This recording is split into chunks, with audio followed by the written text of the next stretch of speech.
కొరింథీయులకు రాసిన పత్రిక 16వ అధ్యాయం. పరిశుద్ధుల కొరకైన చందా విషయమైతే నేను గలతీయ సంఘములకు నియమించిన ప్రకారము మీరుని చేయుడి. నేను వచ్చినప్పుడు చందా పోగు చేయకుండా ప్రతి ఆదివారమున మీలో ప్రతివాడును తాను వర్ధిల్లిన కొలది తన యొద్ద కొంత సొమ్ము నిలవ చేయవలెను. నేను వచ్చినప్పుడు మీరెవరిని యోగ్యులని ఎంచి పత్రికలిత్తురో వారి చేత మీ ఉపకార ద్రవ్యమును యెరూషలేమునకు పంపుదము.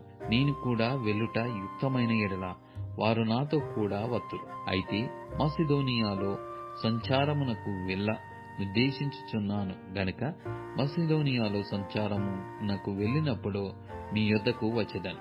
అప్పుడు మీ యొద్ద కొంతకాలము ఆగవచ్చును. ఒకవేళ శీతకాలమంతయు గడుపుదను. అప్పుడు నేను వెళ్ళెడి స్థలమునకు మీరు నన్ను సాగనంపవచ్చును. ప్రభు సెలవైతే మీ యొద్ద కొంతకాలముండ నిరీక్షించుచున్నాను గనుక ఇప్పుడు మార్గములో మిమ్మును చూచుటకు నాకు మనస్సు లేదు. కార్యానుకూలమైన మంచి సమయము నాకు ప్రాప్తించియున్నది, మరియు ఎదిరించువారు అనేకులున్నారు గనక పెంతెకోస్తు వరకు ఎఫెస్సులో నిలిచియుందును. తిమోతి వచ్చిన ఎడల అతడు మీ యొద్ద నిర్భయుడైయుండునట్లు చూచుకొనుడి. నా వలనే అతడు ప్రభువు పని చేయుచున్నాడు గనక ఎవడైనా అతనిని తృణీకరింపవద్దు. నా యొద్దకు వచ్చుటకు అతనిని సమాధానముతో సాగనంపుడి. అతడు సహోదరులతో కూడా వచ్చునని ఎదురు చూచుచున్నాను. సహోదరుడైన అపోల్లోను కూర్చిన సంగతి ఏమనగా, అతడి సహోదరులతో కూడా మీ యొద్దకు వెళ్ళవలెనని నేనతని చాలా బతిమాలుకొంటిని గాని ఇప్పుడు వచ్చుటకు అతనికి ఎంత మాత్రమును మనస్సు లేదు. వీలైనప్పుడు అతడు వచ్చును. మెలకువగా ఉండుడి, విశ్వాసమందు నిలకడగా ఉండుడి, పౌరుషము గలవారయ్యుండుడి, బలవంతులయ్యుండుడి. మీరు చేయు కార్యములన్నీ ప్రేమతో చేయుడి.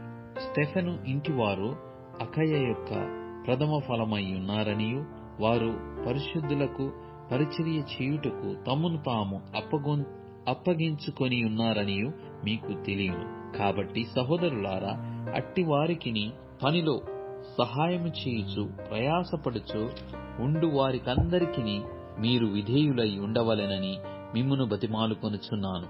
స్టెఫను, ఫార్మోనాతు, అకాయికు అనువారు వచ్చినందున సంతోషించుచున్నాను. మీరు లేని కొరతను మీరు నాకు తీర్చి నా ఆత్మకును మీ ఆత్మకును సుఖము కలగజేసిరి గనక అట్టి వారిని సన్మానించుడి.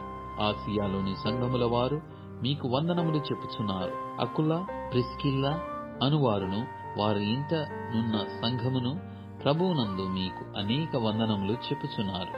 సహోదరులందరూ మీకు వందనములు చెప్పుచున్నారు. పవిత్రమైన ముద్దు పెట్టుకొని మీరు ఒకరికి ఒకరు వందనములు చేసుకొనుడి. పౌలను నేను నా చేతితోనే వందనము వ్రాయుచున్నాను. ఎవడైనను ప్రభువును ప్రేమింపకుంటే వాడు శపింపబడునుగాక. ప్రభువు వచ్చుచున్నాడు. ప్రభు అయిన యేసు క్రీస్తు కృప మీకు తోడయుండును గాక. క్రీస్తు యేసునందలి నా ప్రేమ మీ అందరితో ఉండునుగాక. ఆమేన్.